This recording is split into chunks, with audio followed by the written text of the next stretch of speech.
Over the years, the Hulk has faced multiple enemies, ranging from beings like Zax to his own father, Brian Banner. But there's one nemesis whose insecurity and belief in false manhood led him to obsessively chase down Hulk, ultimately losing his own identity in the process. Today, we're going to talk about Thaddeus Ross, the enemy in the guise of an authority, the man who turned into Red Hulk. We will be trying to describe his family tree in this video, so get some drinks. This is going to be a short but interesting ride. But before we go into our explanation, we have a very small request. If you like our content, please support us by subscribing to our channel. This is a small click for you, but for us it means a lot. Thank you. Let's begin. Red Hulk.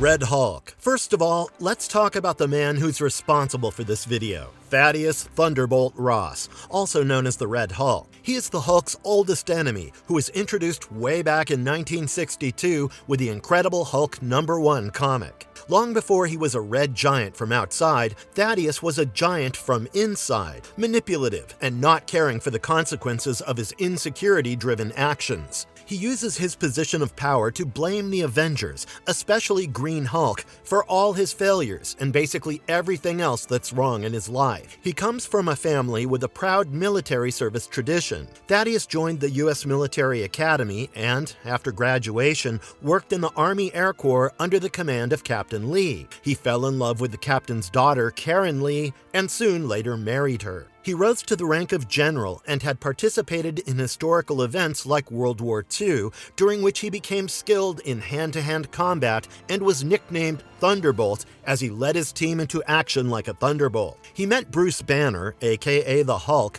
while stationed at a nuclear research facility at Desert Base, New Mexico, which he deemed inferior, calling it a desk job. His hatred for Bruce began when Bruce, a civilian, was given the responsibility to supervise the project. Another reason for his disdain was that Bruce didn't fit Thaddeus's definition of manhood. This hatred grew even deeper when his only daughter, whom he wanted to marry a military man, fell in love with Bruce, of all people. Bruce's transformation into the Hulk provided Thaddeus an opportunity to vent his hatred by attempting to kill him. This hatred undermined all that Thaddeus had done for his nation, as he took desperate measures to capture Bruce, including committing treason by releasing the Hulk's arch-nemesis, the Abomination, from captivity. Later, when Betty was killed, Thaddeus blamed the Hulk, who was exiled from Earth by a group of superheroes. Spiraling into depression, Thaddeus joined forces with MODOK, the mental organism designed only for killing, and the Leader, who promised to bring Betty back to life if Thaddeus worked with them to hunt the Hulk upon his return. They used satellites to siphon energy from the Hulk's body to transform Thaddeus into the Red Hulk, making him a worthy opponent for the Green Hulk. Red Hulk possesses superhuman strength, durability, the ability to absorb anyone's energy, and a regenerative healing factor that stops his aging while in his Hulk form. He also has the ability to shift his consciousness between his human and giant forms. Moreover, he can emit gamma radiation, which intensifies his anger, often burning whatever he touches. However, his anger is his biggest weakness. Unlike the Hulk, who grows stronger with his anger, Red Hulk overheats with excess gamma radiation, causing him to become dizzy. The Leader kept his promise of resurrecting Betty, but transformed her into a red monster like her father, turning her into Red She-Hulk. As a result, Red Hulk absorbed all of his energy, leaving him a common man. He soon discovered that the Abomination was the one who killed Betty, so he killed him in return. After multiple battles and dealing with his own transition, Red Hulk was better able to empathize with the Green Hulk, leading this bitter father-in-law to warm up to the idea that the Green Hulk is not all that bad. His role then shifted from being a villain to an anti-hero in later series, often teaming up with the Avengers and even creating his own superhero team called the Thunderbolts. Peter Ross, paternal grandfather. One of the most inspiring figures in Thaddeus's life was his paternal grandfather, Peter Ross. He was a commander in the Union Army during the American Civil War, and his career inspired Thaddeus to join the military. Even his kids, Alexander and Betsy, were inspired to work for the nation, with Alexander joining the military and Betsy joining the FBI. Alexander Ross, father. Much like his grandpa, Thaddeus's father was an inspiring figure in his life who rose to become a general during World War I in the Ardennes trenches and was later celebrated as a war hero. Despite his absence in Thaddeus's childhood life, he managed to inspire his son to become a military man himself and instilled a great respect for men with military discipline, so much so that Thaddeus deemed civilians like Bruce unworthy of marrying his daughter. Elizabeth Ross, mother. Not much is known about Thaddeus's mother, Elizabeth Ross, as she has been largely absent from the narrative. All we know is that she was married to Alexander Ross and was a housewife. Karen Lee Ross, wife. Thaddeus married Karen Lee, the daughter of his captain at the stateside where he was first stationed after graduating from the U.S. Military Academy. Carius followed along with Thaddeus in all his postings until she gave birth to their first and only daughter, Betty. Thaddeus then tried his best to get postings in New Hampshire near his childhood home to raise their daughter together. Karen ended up dying of cancer when Betty was only 12, and years later, her memory was used to preserve Red Hulk's humanity. The only thing Karen left for her daughter was a necklace that Betty cherished all her life until she pawned it while on a run with Bruce Banner. Betty Ross, daughter. The only child of Thaddeus and Karen Lee, Betty Ross was sent to boarding school after her mother died, as Thaddeus claimed that the military base was not suitable for raising a child. She returned home after graduating to be with her father, only to be subjected to his controlling nature as he tried to dictate her life according to his own perception. She fell in love with Bruce Banner, much to her father's disapproval, which grew into an obsessive hatred. Isn't that what in-laws are for? Bruce soon transformed into the Hulk, and despite all his secrets and challenges during his savage transformation, Betty remained in love with him, even rejecting Major Glenn Talbot, the security chief working with her father. Eventually, Bruce was able to retain his usual intelligence and personality while transforming into the Hulk, which forced Thaddeus to reluctantly consent to Betty's marriage to Bruce. However, before they could get married, the leader released radiation that turned the Hulk back into his savage form, sabotaging the wedding. A while later, Betty found out about Bruce's love for the queen of the subatomic world named Jarella, and thinking that she had lost Bruce, she married Major Glenn. While they were on their honeymoon, Thaddeus got captured by Gremlin, a Soviet scientist, prompting Glenn to rescue him, which he did, but then got captured instead. Everyone thought he was dead, as did Betty, who had a nervous breakdown blaming Thaddeus for all this. MODOK took advantage of Betty's vulnerability and used gamma radiation to transform her into Harpy, a monstrous creature devoted to killing the Hulk. She found the Hulk, and a fight ensued between them despite Thaddeus trying to remind Betty that she was a good person. The two ended up on a floating island, and after discovering that Harpy was his beloved Betty, the Hulk used all his intelligence to retrieve the machine holding the city afloat and successfully turned the insane Harpy back into the sweet Betty. She realized she was still in love with the Hulk, so she divorced Glenn, who, by the way, was rescued alive from a Soviet facility. After being single for a while, she reunited with the Hulk, who could now control his powers, although Betty wanted him to get rid of them altogether. The Hulk disappeared from Earth for a while, and Betty dated someone named Ramon, who's not important as she left him as soon as the Hulk resurfaced on Earth.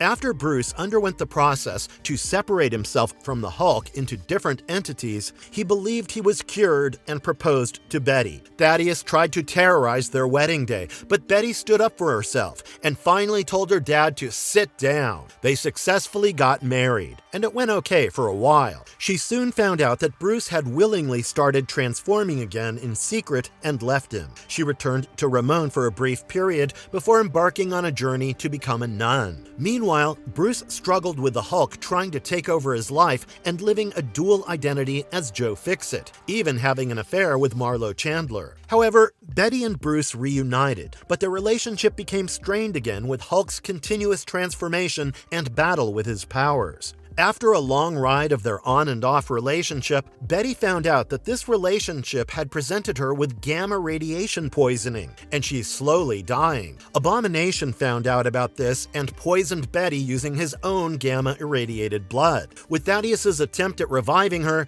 she ended up being transformed into Red She-Hulk by the leader.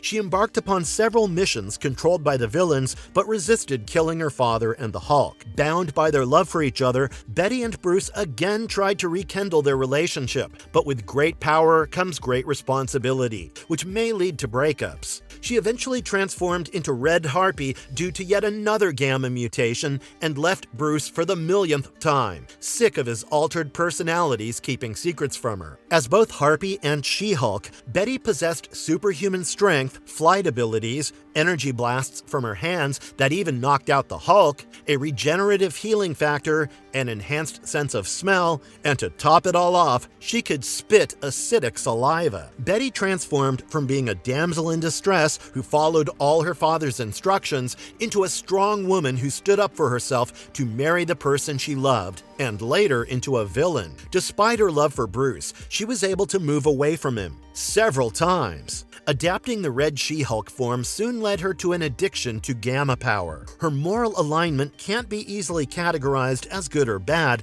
as she has changed based on the situations, sometimes helping the heroes, while other times being violent based on external influences and inner conflicts. Glenn Talbot, former son-in-law. Thaddeus brought Major Glenn Talbot to Desert Base, New Mexico to investigate Bruce's mysterious disappearances while searching for the Hulk. At that point, no one knew Bruce had transformed into the Green Monster. Thaddeus also wanted Betty to fall in love with a manly military person like Glenn instead of Bruce. Glenn became Thaddeus's son-in-law after the Hulk went savage, and we all know how that ended. While he was held at a Soviet facility called Bitterfrost, the Gremlin used his cyclone device to transfer a man named Grigory Kronsky's memories into Glenn's mind, and Glenn's memory into Grigory's mind. Grigory was then sent to the US posing as Glenn with a bomb implanted in his body to assassinate the US president. The president was saved, but Grigory died in the explosion. Thaddeus, along with S.H.I.E.L.D. agents and with the help of the Hulk, Betty, and Quartermain, was able to rescue Glenn, whose memories were soon recovered. He received a divorce from Betty and blamed it on Bruce,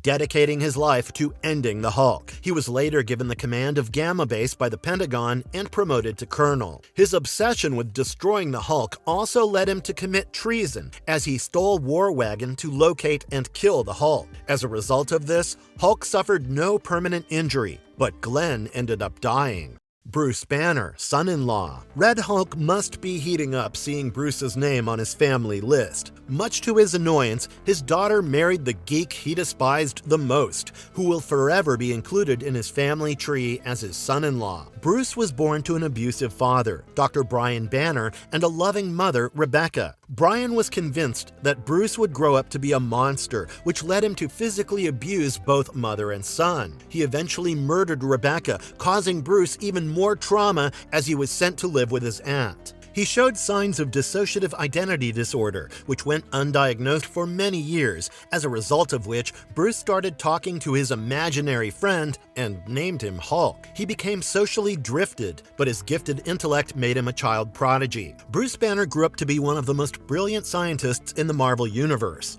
Following a lab accident, he transformed into the Hulk after being exposed to a massive dose of gamma rays. He had to endure a series of transformations, battling his own alter egos, which drove him away from his loved ones, especially Betty. He struggled between his calm and collected personality as Bruce and the uncontrollable living personification of rage as the Hulk. Bruce wanted to live a peaceful life, but his powers forced him into various responsibilities that turned him into an uncontrollable being, creating a rift in his relationship with Betty. Even while grappling with the immense rage of the near-mindless behemoth he had become, he managed to keep his consciousness intact and participated in various superhero missions, such as those with the Avengers and Defenders. After a long saga of fighting both himself and others, Bruce found happiness with Betty. However, she began to suffer from gamma radiation poisoning. Bruce discovered a potential cure by transfusing his own blood, but the abomination replaced it with his own blood, which led to Betty's death. This drove Bruce to the brink of insanity, as he attempted to end his life several times, only for the Hulk to take over each time he tried. Bruce also dealt with his multiple identities due to his DID, dissociative identity disorder. The most dominant of those were the Hulk, the angry one, Joe Fixit, a gray-colored Hulk, the Professor, a combination of Banner's brain and Hulk's strength, Green Scar Hulk, the most durable to harsh environment, and Devil Hulk, Banner's personified frustration that rose from being poorly treated by the world. He is smart, merciless, and cunning. All in all, dude just wanted to be left alone, but his inner gamma demons and the demons created in the outside world would not let him live in peace. Hulk plays an important role in the franchise as both Bruce, for his intelligence, and as the Hulk, for his immense strength, stamina, durability, and ability to leap great distances. Daydream, granddaughter. For the purpose of tormenting the Hulk, the ruler of Nightmare World, Nightmare, created Daydream by forcing himself on Betty in a dream while she was asleep. He tried to fill Daydream with hatred for humanity and relocated her to Earth after wiping her memories. She lived on Earth as Gwen and became a singer. Much to Nightmare's disappointment, she fell in love with a human named Ripley and went against Nightmare, who did his best to punish the couple. Gwen also helped the Hulk break through Nightmare's illusions and eventually teleported away with Ripley to lead a normal life. She had similar powers as Nightmare, like teleportation and manipulating dreams, but was not as powerful. Betsy Ross, paternal aunt. Other than being Captain America's early love interest in Captain America Comics #1 from 1941, Betsy Ross is also known as the paternal aunt of Thaddeus, the one who went on to become an FBI agent. Ring a bell? Previously known as Betty, she later adopted the name Betsy. During World War II, Betsy was a member of the Women's Auxiliary Army Corps and continued her previous employment, working as an FBI agent. She started dating the first Captain America, Private Steve Rogers, who saved her several times and soon became a close ally of both Captain America and Bucky. After the deaths of the first and second Captain America, the role was offered to Jeff Mace, also known as the Patriot. He gave Betsy a bulletproof cape and trained her as his new partner. She soon became the Golden Girl, fighting crime alongside Captain America. The two embarked on a long journey of saving the world in multiple adventures until finally retiring and getting married. Jeff became a newspaper reporter, while Betsy took a job as a school teacher while they began their peaceful life together. They also looked after Betsy's nephew Thaddeus from time to time. After Jeff died of cancer, Betsy moved to the ex-heroes and ex-villains retirement home in Florida, named Valhalla Villas. She had no superhuman powers, but was highly skilled in hand-to-hand combat and was protected by a bulletproof cape. Jeff Mace, uncle by marriage. Being married to Aunt Betsy brings Jeff Mace to the list of Red Hulk family trees. Born in New York City, Jeff grew up to become a news reporter, where he befriended Mary Morgan and Jack Casey. As World War II came closer, he desperately wanted to fight for his nation in the war, but was deemed unfit because of his flat foot. He used his reporting as a means to be involved in the fight and wrote himself into those stories, which rightfully upset his publisher. One day, he witnessed the first Captain America, Steve Rogers, fighting some Nazi spies and couldn't stop himself from helping. The captain called him a true patriot while thanking him for his help. Despite the backlash from his editor for trying to be involved in the story, Jeff consulted with his friends Mary and Jack and got inspired to do something about his brewing patriotism. He designed a costume for his secret identity as the Patriot and started his adventure fighting evil while living a dual life as a journalist. Starting off with domestic cases in 1941, he ended up helping the second Captain America in 1946, which left him in government custody. Then he was offered the role of Captain America, which he was unwilling to take at first, but later agreed to continue the legacy. Jeff started working with Fred, who was Bucky, the sidekick of that time. But when Fred was brutally injured in an accident, he sought to recruit Betsy, the Golden Girl, and his future wife. Who would have thought Captain America was once Red Hulk's uncle. Marvelous verdict. This family sure played no role in the making of Red Hulk, as he was no less of a villain before his transformation and only became a bit sympathetic afterwards. Red Hulk is finally going to be making his way into Marvel's cinematic universe with Captain America: Brave New World as a Phase 4 wrap-up. Although we've seen Thaddeus in his human evil element, played by many remarkable actors over time, he is finally going to be taking the form of Red Hulk on the big screen. After the late actor William Hurt, the new film will feature Harrison Ford as Thaddeus Ross. Let us know in the comments below what your expectations are with the film and which actor best portrayed Thaddeus Ross according to you. And if you liked our content, don't forget to leave a like and subscribe to us if you haven't already. Have a good one and be safe. Thanks everyone.